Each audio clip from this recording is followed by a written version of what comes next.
Mom, do you have a cell phone? Okay, who's got a cell phone? How about this young lovely lady over here? Can I borrow your cell phone? And how about this this beautiful lady over here? Can I borrow your cell phone, ma'am, for a moment? Consider man ko yung cell phone. Tagalin mo sa case, ma'am. Tagalin mo sa case. And what is your name? Hello.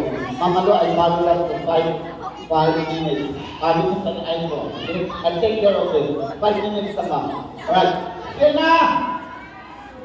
Huwag kang, so don't keep moving around. Baka mahulog ka yung data dito. Yan.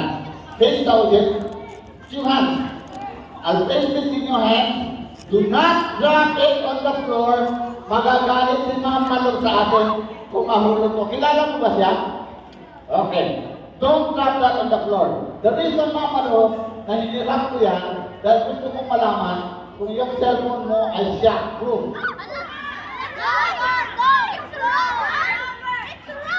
On the count of 3. Are you afraid? Don't be afraid dahil hindi mo na ito. Dahil reason, ma'am, na hinirap ko yan, ito yung kontrata ko sa iyo. This is my deal. Pag may masamang nangyari sa cellphone mo,